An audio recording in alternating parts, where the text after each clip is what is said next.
Hello everybody, welcome to our channel our health and wellness. So today we are going to discuss about metals and non-metals class 10 from Lakveer Singh and Manjeet Kaur.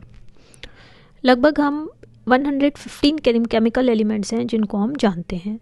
अब इनमें कुछ similarities भी होती हैं, कुछ differences भी होते हैं इनके प्रॉपर्टीज़ में. अगर on the basis of their properties की बात करें तो जितने भी एलिमेंट्स हैं उनको टू मेन ग्रुप्स में हम डिवाइड कर सकते हैं. One is metals and the another one is non metals.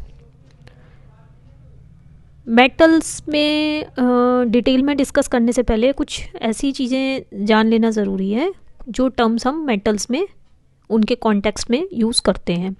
जैसे मैलिएबल. मैलिएबल का मतलब ये होता है कि जिसको हैमर से हम इतना बीट कर सकते हैं कि थिन शीट्स बन जाएं लेकिन वो ब्रेक ना हो. इसी तरह से डक्टाइल का मतलब ये होता है कि उसको इतना स्ट्रेच कर दें कि पतले से वायर्स बन जाएं. और ब्रिटल का मतलब होता है कि ऐसी चीज़ जो हैमरिंग पर या स्ट्रेचिंग करने पर टुकड़े टुकड़े हो जाएं. तो अब हम डिस्कस करेंगे मेटल्स के बारे में. मेटल्स वो एलिमेंट्स होते हैं जो हीट कंडक्ट करते हैं, इलेक्ट्रिसिटी कंडक्ट करते हैं, मैलिएबल होते हैं और डक्टाइल भी होते हैं. मेटल्स लस्ट्रस भी होते हैं, मतलब उनमें एक शाइन होती है, हार्ड होते हैं, हैवी होते हैं, स्ट्रॉन्ग भी होते हैं और सोनोरस भी होते हैं. सोनोरस का मतलब ये होता है कि जो आपस में टकराने पर रिंगिंग साउंड प्रोड्यूस करें. तो मेटल्स के एग्जाम्पल हो जाते हैं आपके iron, aluminium, gold, platinum, silver, copper, tin, lead, mercury, zinc, magnesium, calcium, potassium, sodium.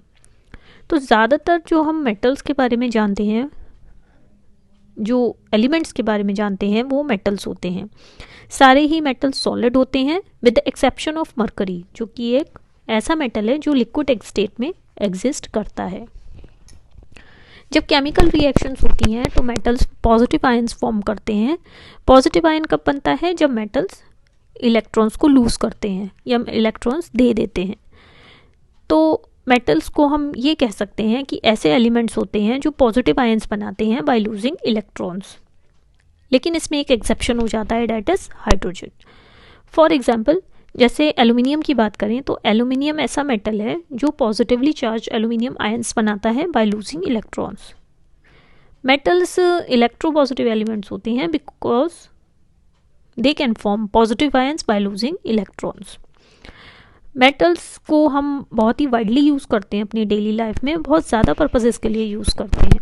Examples के तौर पे हो जाता है इलेक्ट्रिक फैंस ले सकते हैं, स्विंग मशीन्स भी आपकी मेटल की बनी होती हैं, बसेस बनी होती हैं मेटल की, ट्रक्स हैं, ट्रेन्स हैं, शिप्स हैं, एरोप्लेन्स हैं, कार्स हैं, इवन खाने के बर्तन भी आपके मेटल्स के ही बने होते हैं. ये या तो मेटल होते हैं या फिर उनके एलॉयज होते हैं. लेकिन मेटल्स अगर आपकी कंट्री में अच्छे खासे हैं तो हमारी नेशनल इकोनॉमी के लिए काफ़ी अच्छा रहता है.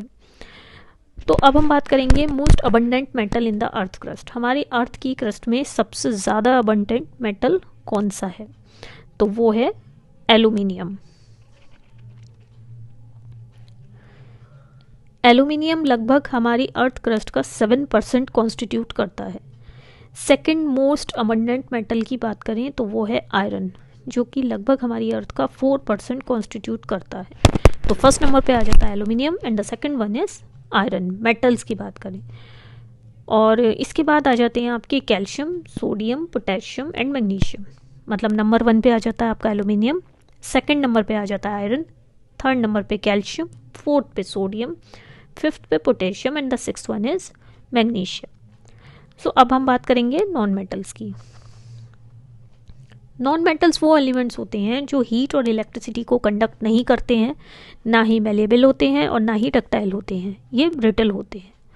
ये लस्ट्रस भी नहीं होते, मतलब शाइन भी नहीं होती है, बहुत ही डल अपीयरेंस होता है. नॉन मेटल्स जनरली सॉफ्ट होते हैं और स्ट्रॉन्ग भी नहीं होते हैं. बहुत लाइट सब्सटेंसेस होते हैं और ये आपस में टकराने पर आवाज़ भी नहीं करते.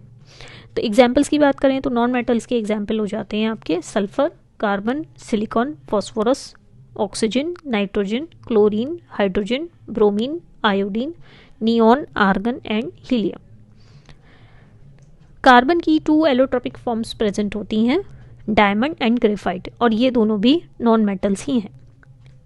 लगभग 22 नॉन मेटल्स को हम जानते हैं, जिसमें से 10 नॉन मेटल्स सॉलिड होते हैं, एक लिक्विड नॉन मेटल होता है दैट इज़ अ ब्रोमीन, और बाकी जो 11 नॉन मेटल्स हैं वो गैसेस होते हैं। सो जितने भी नॉन मेटल्स हैं सॉलिड भी हो सकते हैं, लिक्विड भी हो सकते हैं और गैसेस भी हो सकते हैं। केमिकल रिएक्शंस जब होते हैं तो नॉन मेटल्स नेगेटिव आयंस बनाते हैं इलेक्ट्रॉन्स लेके, इलेक्ट्रॉन्स गेन करके। तो अब नॉन मेटल्स को हम ऐसे क्लासिफाई कर सकते हैं, नॉन मेटल्स वो एलिमेंट्स हैं जो नेगेटिव आयंस बनाते हैं बाय गेनिंग इलेक्ट्रॉन्स और एक्सेप्टिंग इलेक्ट्रॉन्स। एग्जाम्पल्स की बात करें तो ऑक्सीजन एक ऐसा नॉन मेटल है जो नेगेटिवली चार्ज्ड ऑक्साइड आयन बनाता है bye gaining electrons. Non metals को हम इलेक्ट्रोनेगेटिव एलिमेंट्स भी कहते हैं क्योंकि वो नेगेटिव आयंस बनाते हैं बाय गेनिंग इलेक्ट्रॉन्स। लेकिन इसमें एक एक्सेप्शन है, हाइड्रोजन एक ऐसा नॉन मेटल एलिमेंट है जो इलेक्ट्रॉन्स लूज करके पॉजिटिव आयंस बनाता है। सो नॉन मेटल्स कम नंबर में है अगर मेटल्स के कंपैरिजन में देखें, लेकिन हमारी डेली लाइफ में बहुत ज़्यादा रोल प्ले करते हैं।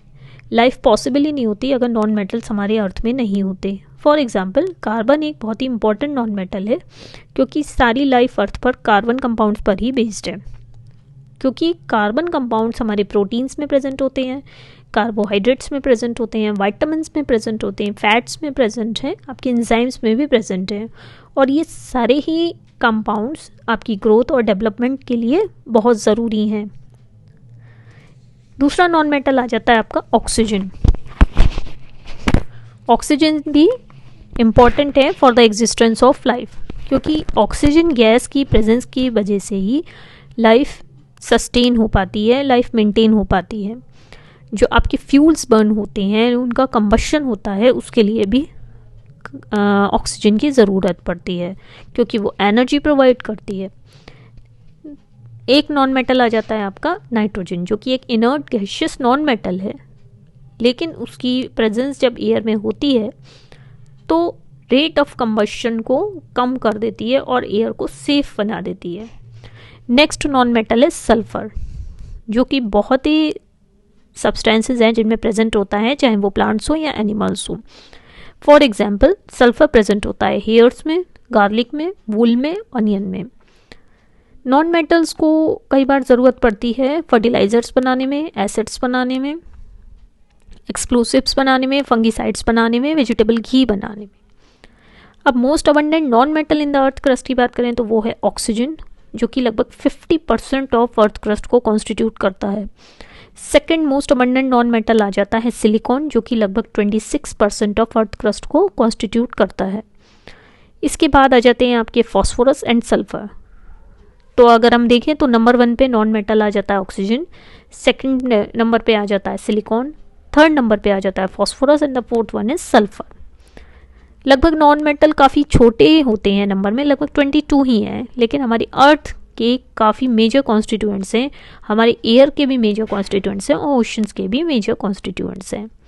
फॉर एग्जाम्पल दो नॉन मेटल्स ऑक्सीजन और नाइट्रोजन, जो कि मेन कॉन्स्टिट्यूएंट्स हैं एयर के, दो non metal oxygen and silicon, जो कि मेन कॉन्स्टिट्यूएंट्स हैं अर्थ के, और दो non metal hydrogen and oxygen, जो कि मेन कॉन्स्टिट्यूएंट है ओशंस के in the form of water.